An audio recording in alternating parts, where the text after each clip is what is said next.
Escolha a Jesus. Esse é o tempo de escolhê-lo. Esse é o tempo de olhar para Ele.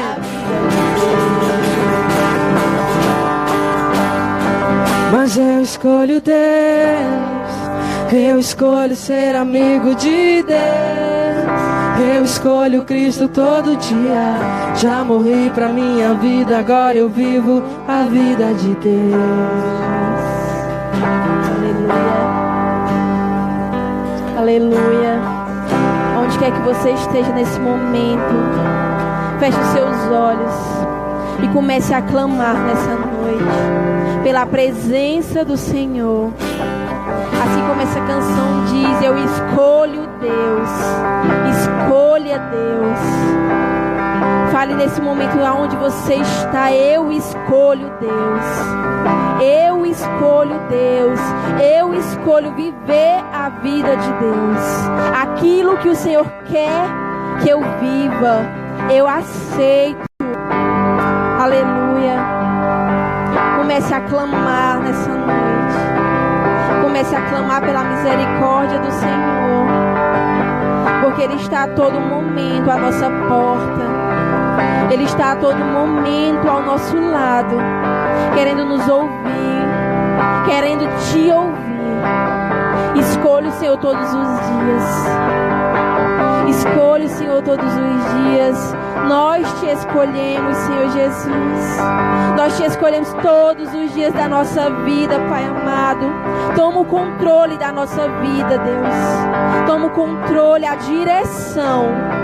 Em nome de Jesus. A direção. Escolha ser guiado por Deus. Não queira andar segundo a sua vontade, mas segundo a vontade do Senhor. Escolha viver os propósitos que Ele tem para a sua vida. Você é escolhido, e se você for escolhido, não tenha medo, porque o Senhor capacita os escolhidos. Ainda que você diga, eu sou tão pequeno, eu não sei falar, eu não sirvo para isso. Você serve. Se Deus está te chamando, você é capaz. Deus capacita os escolhidos. Deus capacita os escolhidos. Queira ser escolhido por Deus. Queira ser escolhido por Deus. Queira ser direcionado por Deus. Espírito Santo de Deus nos direciona. Nos leva ao centro da Tua vontade, Senhor Jesus. Nos guarda, Pai amado, nesses dias. Aumenta a nossa fé, meu Pai, porque muitas vezes, ao decorrer desses dias, vem as situações querendo nos abalar, querendo diminuir a nossa fé, querendo nos fazer desistir, querendo nos fazer parar. Mas nós não vamos parar, porque o Senhor nos escolheu, o Senhor te escolheu. Então creia nisso, o Senhor te escolheu. Então Ele vai te ajudar, Ele vai te direcionar. Confie, apenas acredite. Aleluia, glória a Deus. Aleluia.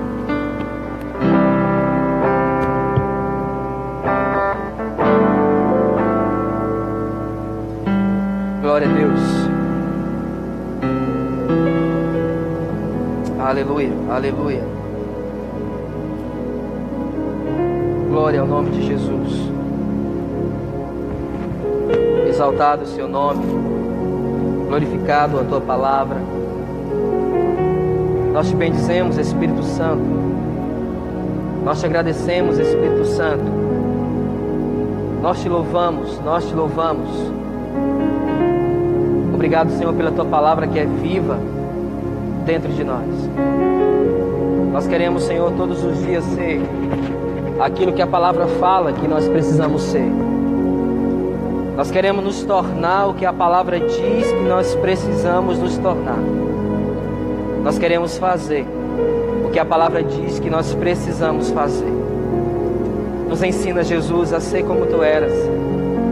Aplica em nós a tua personalidade, o teu caráter. Nos ajuda, Senhor, a vencer um tempo de entendimento, nos dê sabedoria, nos dê graça. Eu quero hoje, Senhor, falar da Tua palavra, ministrar o Teu Evangelho. Por isso eu peço, Senhor, me cubra com o Teu sangue. Eu quero, Pai, nesse momento me desfazer de mim e falar, Deus, somente aquilo que o Senhor tem falado ao meu coração. Obrigado, Senhor, porque eu não mereço e reconheço isso. Eu reconheço, Deus, que talvez um dos menores o Senhor escolheu para essa obra e para esse ministério. Mas, Deus, conhecendo a Tua palavra e vendo a transformação que o Senhor teve na vida de Pedro, quem somos nós para não acreditar nos Teus chamados? Espírito Santo, não permita eu falar nada de mim mesmo. Não permita eu colocar o meu coração ou a minha alma, mas que eu venha ser um canal que transborde a palavra do Senhor e a profecia do Teu Santo Espírito. Eu me coloco nesse momento, Pai, como um sacerdote, como um profeta do Senhor. E que Teu povo que esteja ouvindo, tanto aqueles, Pai, que estão aqui na intercessão, quanto aqueles, Pai, que estão nos ouvindo e irão nos ouvir, eu declaro sobre eles o poder da palavra que transforma, o poder da palavra que cura, o poder da palavra, Deus, que nos tira do lugar de naturalidade, nos coloca no lugar de espiritualidade. Espírito Santo, nós Te louvamos, em nome de Jesus, em nome de Jesus. Aleluia. Você que está me ouvindo, graça e paz esteja contigo, que o Senhor te abençoe, que o Senhor te guarde, em nome de Jesus. Irmãos, esses dias, além de ter uma irritação, até prestando conta aos irmãos que nos acompanham, eu parei um tempo, eu tive uma irritação na garganta e também o Senhor me pediu para que eu ouvisse um pouco aquilo que Ele estava falando. Eu quero transmitir para você hoje o que o Senhor está dizendo, o que o Senhor está falando. Eu quero que você receba com muita atenção. Irmãos, são tempos que nós precisamos observar tudo aquilo que o Espírito do Senhor está dizendo à igreja. A Bíblia, eu quero começar aqui. A palavra do Senhor em 2 Timóteo, capítulo 4, a partir do versículo 1, ele diz assim, 2 Timóteo 4, 1: Peço diante de Deus e de Jesus Cristo, que há de julgar os vivos e os mortos, pela sua vinda e pelo seu reino. Pregue a palavra em tempo e fora de tempo. Ensine, repreenda, exorta com toda paciência e doutrina. Porque virá um tempo em que não suportarão a sã doutrina, mas, tendo grande desejo de ouvir as coisas agradáveis, ajuntarão para si mestres, segundo os seus próprios desejos e as suas próprias vontades. E não só se desviarão os ouvidos da verdade, mas se voltarão às fábulas e os mitos. Tu, porém, seja equilibrado em tudo. Eu vou repetir o versículo 5. Tu, porém, seja equilibrado em tudo. Sofre as aflições. Faze a obra de um evangelista e cumpre o teu chamado. Em outras traduções, e cumpra o teu ministério. Hoje, queridos, sendo um dia dedicado em homenagem às mães, eu quero trazer essa palavra em cima de dois exemplos que nós precisamos nos atentar muito à palavra de Deus. Eu quero dar o título dessa ministração: Respostas na aflição. Entenda, o que Paulo está escrevendo para Timóteo é dizendo: olha, te prepara, porque vai chegar um tempo aonde não suportarão ouvir a verdade. Chegará um tempo aonde as pessoas não vão querer mais ouvir o que a palavra está dizendo, mas eles vão levantar mestre e pregadores segundo a sua própria vontade, segundo o seu próprio desejo. No versículo 5 ele diz: mas tu, Timóteo, seja equilibrado em tudo, sofre as aflições, aleluia, faz a obra de um pregador, o evangelista, cumpre o teu chamado ou ministério. Esse é o tempo que o Senhor está nos pegando, está nos atraindo de volta à redenção do propósito da palavra dele. Eu quero que você entenda que o Espírito Santo irá conduzir a igreja a uma realidade que por muitas vezes vai lhe causar dor. Irmãos, eu tenho entendido no Senhor esses dias que nós precisamos retornar ao evangelho da cruz. Não aquela cruz que nós colocamos aqui exposta como um símbolo, porque na verdade cruz significa morte. É o tempo em que nós precisamos entender que obedecer a Deus nunca vai ser para mim, em termos de carne, algo agradável. Entenda que para mim, eu sempre vou me condicionar a gostar de tudo aquilo que me causa alegria. Só que o próprio Cristo chamou os seus discípulos e advertiu eles dizendo: olha, no mundo tereis aflições, mas eu venci o mundo. E eu quero, irmãos, que você entenda que Jesus, ao decorrer da sua vida, Ele me ensinou duas coisas cruciais. Para você que não sabe, Jesus começou o ministério dele com 30 anos e terminou com 33. Durante 30 anos Jesus foi homem, e durante 3 anos Jesus foi Cristo. Ele esperou o tempo necessário para começar o seu ministério. E quando ele começou a pregoar, vindo de um caminho preparado por João, que dizia: raça de víboras, quem vos ensinou a fugir da ira de Deus? Agora chega Jesus dizendo: olha, o reino dos céus está próximo. Aquele que não morrer, aquele que não se sacrificar, ele não é digno para entrar no reino de Deus. Eu me deparo com um texto na palavra em que Jesus chega e fala para um homem. O homem chega e fala: Senhor, eu quero te seguir, mas deixa-me primeiro sepultar o meu pai. E o Cristo sensível diz: deixa que os mortos sepultem seus mortos, você vem e me segue. Outro chega e fala: Senhor, eu quero te seguir, mas deixa-me me despedir da minha família. E ele chega e fala: aquele que coloca a mão no arado e olha para trás, não é digno do reino de Deus. Jesus, durante toda a sua caminhada, Ele nos ensinou algo. Qual a resposta que você vai dar diante das aflições? Querido, Jesus, no partir do pão e do peixe, Ele estava acompanhado por 5.000 homens. Jesus, na hora da ceia, estava acompanhado por 12 homens. Jesus, na hora da oração, no sofrimento, só 3 estavam com Ele, e os 3 dormiram enquanto Ele estava angustiado. Jesus, na hora da cruz, só ficou um.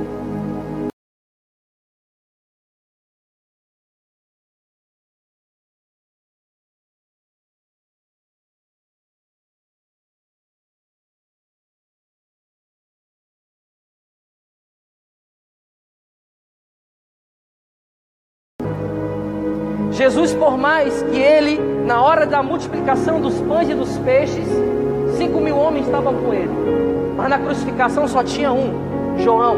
Até Pedro, aquele que falou que não, Senhor, não te negarei, jamais te abandonarei, foi o primeiro a correr e negá-lo 3 vezes. Até Pedro, que era o melhor amigo, decepcionou Jesus. E sabe o que Jesus fez? Sabe o que Jesus falou contra Pedro? Nada. A resposta na aflição determina o nível de oração e devocional que eu vivo. A pergunta que eu tenho feito com muita frequência: como anda o teu devocional com Deus? Como anda a tua vida de busca e de oração? E algumas pessoas que estão querendo condicionar a busca com Deus por aquilo que faz na igreja. Deixa eu falar algo para você, querido. Você não deve ser santo ou buscar a Deus pelo cargo que você pratica na igreja. Você deve buscar a Deus, porque isso é a responsabilidade dos filhos, buscar o Pai. Entenda que nós não precisamos, querido, viver pela apresentação, mas pela intimidade.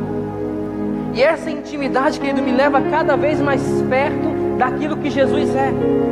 Nós percebemos que durante a caminhada de Cristo, a resposta que Ele dava para as situações que Ele vivia era algo interessante. Entenda que quando Jesus foi colocado em uma situação, como nós dizemos, no bico de uma sinuca, trouxeram uma mulher que tinha pecado, caído em adultério. E a palavra fala que os mestres da lei chegando, colocaram aquela mulher diante dele e falaram: olha, essa mulher foi pega no ato, nós pegamos a mulher no ato, o que é que o Senhor diz? Jesus chega e a Bíblia fala, e ele, curvando-se, desenhava no chão.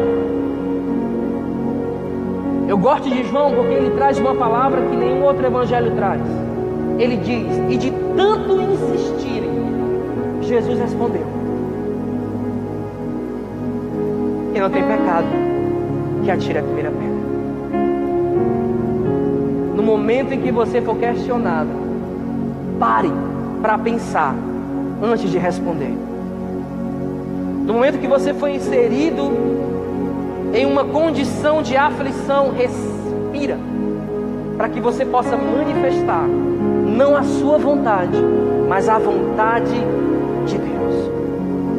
Irmãos, a justiça do homem não opera a justiça de Deus. A justiça do homem não é a justiça de Deus. Que ele entenda que nós entendemos como justiça tudo aquilo que nós fomos criados.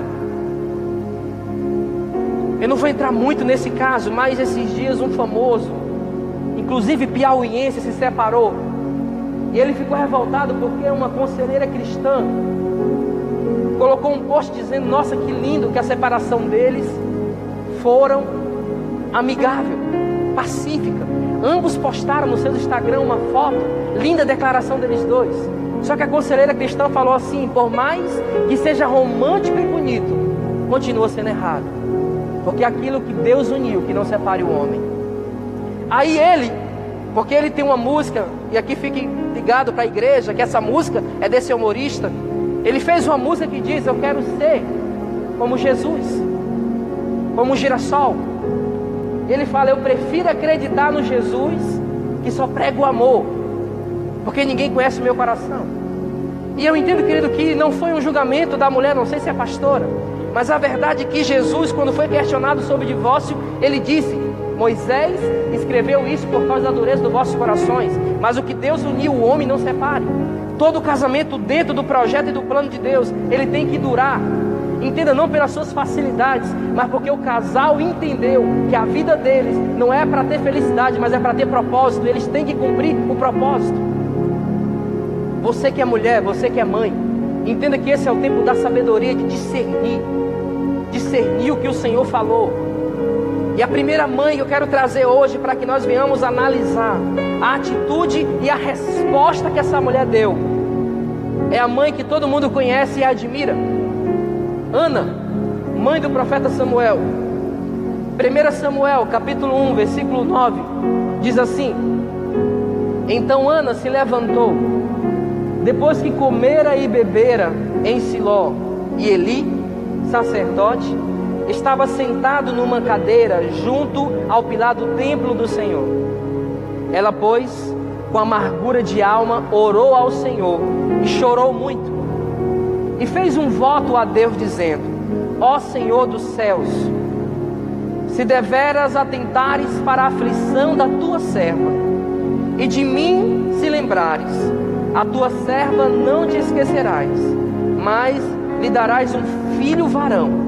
Ao Senhor o darei por todos os dias da sua vida, e pela sua cabeça não passará navalha. Continuando ela a orar perante o Senhor, Eli, o sacerdote, observou a sua boca, porquanto Ana falava no seu coração. Só se movia os seus lábios e não se ouvia a sua voz, pelo que Eli a teve por embriagada. E lhe disse: até quando estará tu embriagada? Aparta-te desse vinho. Mas Ana respondeu: não, meu senhor, eu sou uma mulher atribulada de espírito. Não bebi vinho nem bebida forte, porém derramei a minha alma perante o Senhor. Não tenha, pois, a tua serva como uma filha de Belial, porque da multidão dos meus cuidados e do meu desgosto tenho falado até agora. Então Eli respondeu: vai-te em paz, e o Deus de Israel te conceda a petição que lhe fizera. Ao que disse Ana: ache a tua serva graça aos teus olhos. Assim a mulher se foi ao seu caminho e comeu, e já não era mais triste o seu semblante. Eu não vou, querido, passar muito tempo explicando, porque você conhece a história de Ana. A Bíblia conta que Ana tinha um esposo, e esse esposo tinha outra mulher, Penina. E a Bíblia fala que Penina tinha muitos filhos, mas Ana não tinha filho. E Ana vivia angustiada pelo fato de não poder gerar filho. Toda mãe, ela é uma progenitora. Toda mãe, ela tem que se importar com uma geração futura e não com a atitude do agora. Por isso, o primeiro recado para você, mãe: todas as decisões que você tomar na sua vida, lembre-se que você não está decidindo apenas por você, mas por um legado que seus filhos vão seguir depois de você. A coroa dos pais são os filhos. As suas decisões têm alimentado os seus filhos para a vida ou têm alimentado o seu filho para a morte? Que decisões você tem tomado? Mas entenda que aquela mulher, no alto da sua angústia, ela está orando,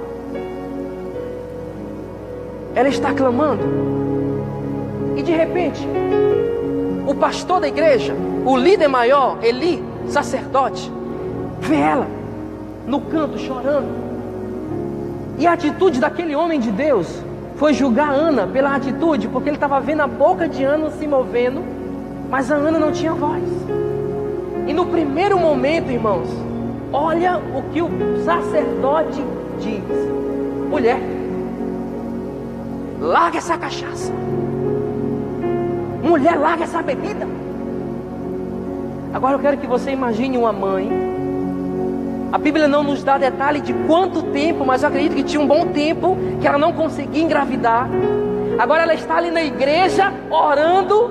Imagina isso. E o pastor chega e a condena por uma coisa que ela não está fazendo. Observa a resposta de Ana. Versículo 16, versículo 15. Não, meu Senhor, eu só sou uma mulher atribulada. Não bebi vinho, nem bebida forte, porém derramei a minha alma perante o Senhor.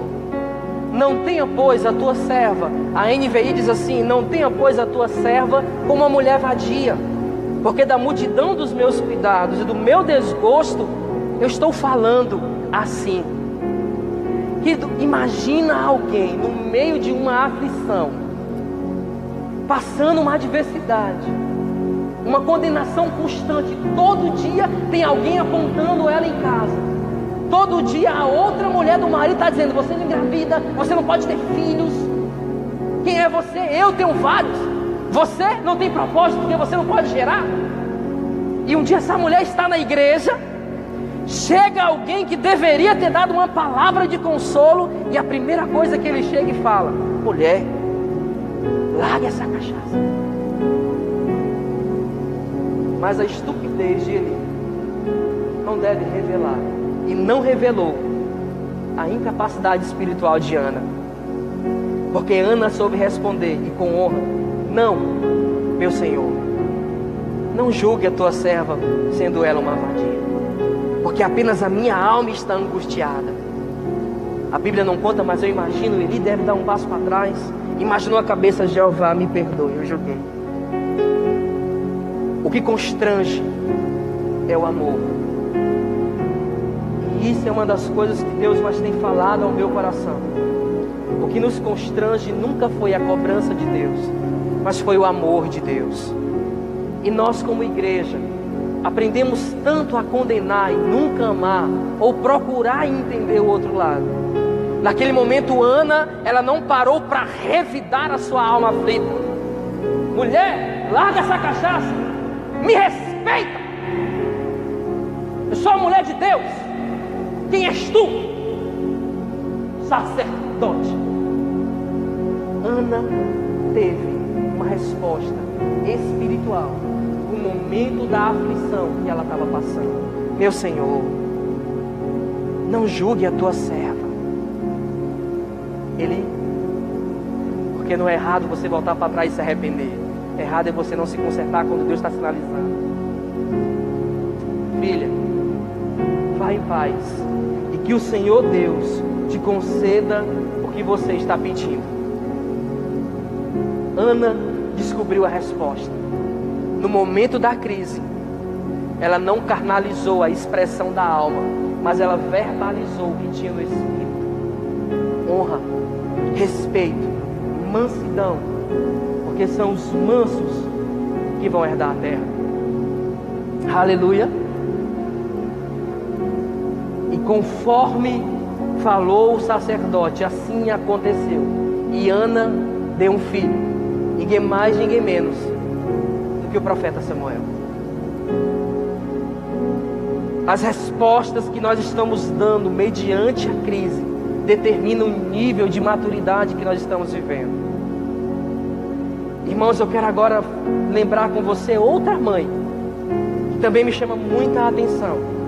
Mateus capítulo 15, versículo 21. Mateus 15, 21 diz assim: Ora, partindo Jesus dali, retirou-se para as regiões de Tiro e Sidom. E eis que uma mulher cananeia, provinda daquelas regiões, chamava Jesus dizendo: Senhor, filho de Davi, tem compaixão de mim, porque a minha filhinha está horrivelmente endemoniada.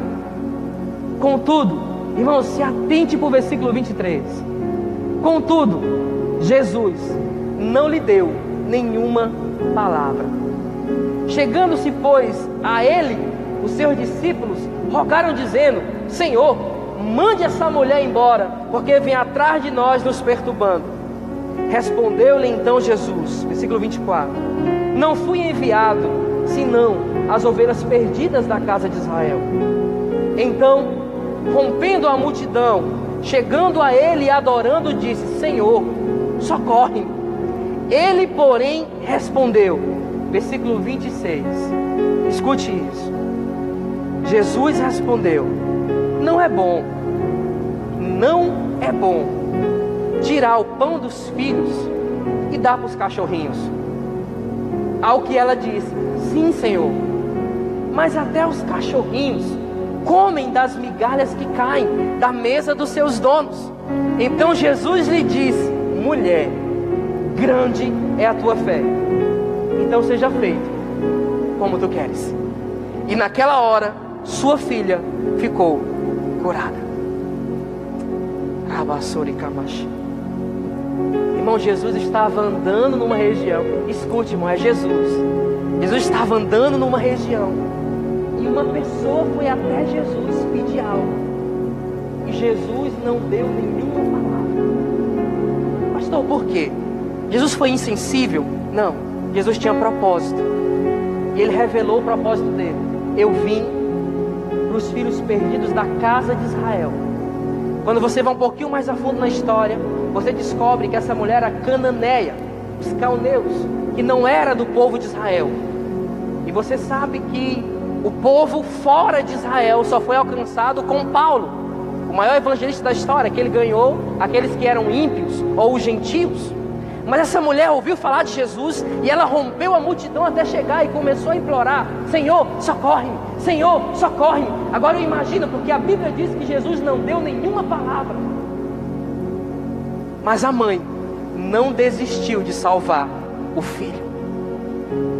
A mãe não desistiu de salvar o filho. A Bíblia diz que ela estava insistindo tanto que os apóstolos, eu imagino que era Pedro, com certeza, chegou para ele e fala: Senhor, manda essa mulher embora, porque está nos perturbando.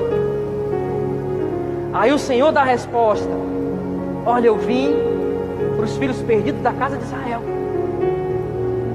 Só que aí nesse momento a Bíblia conta, no versículo 25, então ela veio adorando a Deus, disse: Senhor, socorre-me. Irmãos, agora imagina,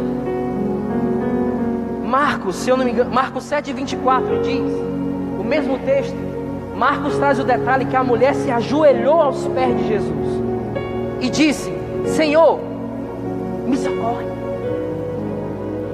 A mulher pediu ajuda a Jesus. Uma mãe querendo a todo custo salvar a vida da filha, ela chega aos pés de Jesus e fala: Senhor, socorre-me. E pela segunda vez Jesus dá uma resposta que na nossa consciência moral humana, se você parar para pensar, você ia se perguntar: cadê o amor?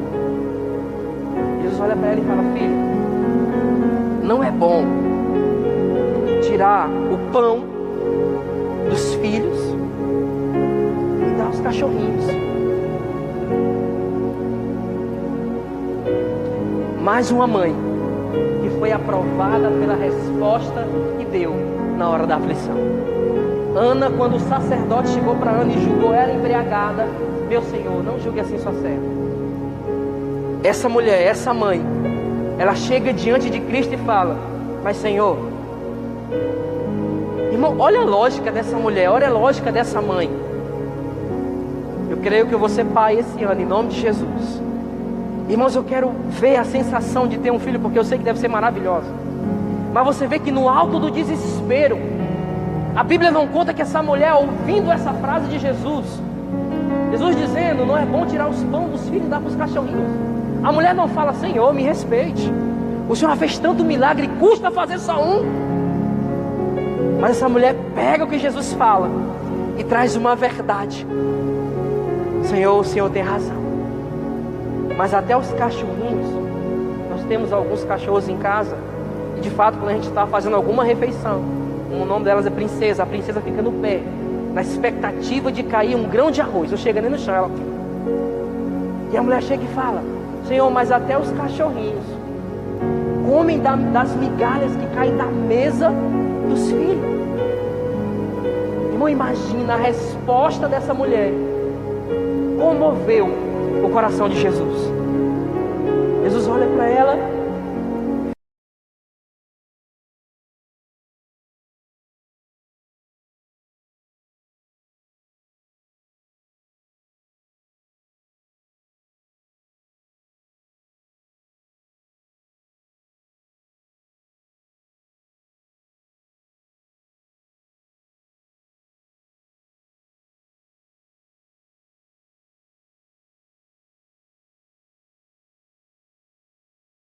percebe?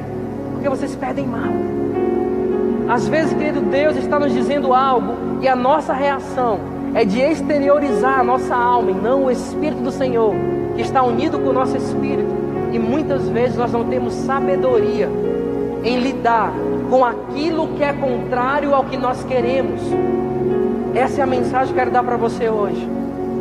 Qual resposta você está dando mediante as aflições e as tribulações da sua vida? Essas duas mães nos ensinam o quão sábio nós precisamos ser nesse tempo. Tenha sabedoria, honre, entenda o princípio e o propósito que o Senhor está estabelecendo na tua vida. Deus, Ele é um Pai e Ele ama abençoar os seus filhos, mas entenda que primeiro Ele precisa nos ensinar. Irmãos, guarda isso no teu coração. O Senhor, Ele nunca vai te dar algo sem antes você dar algo em troca.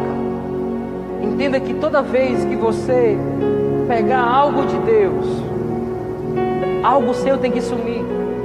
Colossenses 3:1. Se vocês realmente ressuscitaram com Cristo, que a tua vida agora esteja escondida nele e que Ele esteja vivendo em você. Aquilo que você faz, aquilo que você fala, aquilo que você está fazendo tem que ser uma resposta espiritual para as situações.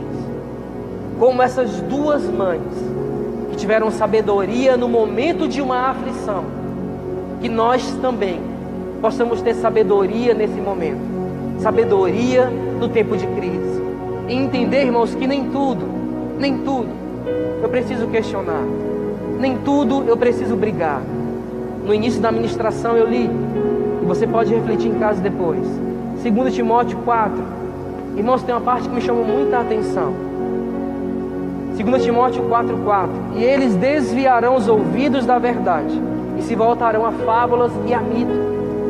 Irmãos, infelizmente nós vivemos um evangelho, não nós, mas algumas pessoas não entenderam quem Jesus é e estão condicionando a sua esperança num áudio mentiroso do cão, do inferno. E você que está me ouvindo, deixa eu falar para você, irmão, não tem nenhum versículo na Bíblia que falou para você achar um cabelo e fazer um chá. Pelo amor do Senhor, é tempo de você voltar para a palavra de Deus, porque Ele é nosso suficiente. Ele é suficiente. Mas eu quero entender você, que talvez está me ouvindo e fez isso. Eu entendo. O povo perece por falta de entendimento. No tempo da crise, não procure fábulas ou mitos. Procure a Cristo. Dê uma resposta certa, que o Senhor te ouvirá pela tua persistência e pelo teu coração. Que a graça e a paz, as consolações de Deus Pai e do Espírito Santo esteja sobre a tua vida. Que o Senhor esteja guardando o teu coração. Nós pedimos, ó Deus, pela nossa cidade. Nós pedimos pelo nosso município, pelo nosso estado, pela nossa nação. Mas sabe, Deus, a verdade é que nós estamos tão acostumados a não ter tribulação, que nós queremos que seja resolvido antes que nós aprendemos com ela. Então primeiro nos ensina a entender o porquê que o Senhor permitiu tudo isso. Porque tudo coopera para aqueles que te amam. Nós que te amamos entendemos que o Senhor está operando em nosso meio, no nosso interior. Mas Pai, nós também intercedemos por cada vida, por cada família. Eu quero pedir, Senhor, pelos meus amigos, que eu sei, Pai, alguns deles apresentaram sintomas, que o Senhor esteja guardando a vida deles. Pai, que esse número de mortes acabe em nome de Jesus. Mas nos faz entender nesse tempo, que cada família seja protegida pelo Teu sangue. Eu rogo, Pai, pelo Uruçuí, pela nossa cidade. Mais uma vez, Deus, eu peço, dê sabedoria aos governantes, e que cada irmão esteja sendo acobertado pelo Senhor, em nome de Jesus, em nome de Jesus. Que Deus abençoe você. Não há outro igual a Ti, que me capturou com tanto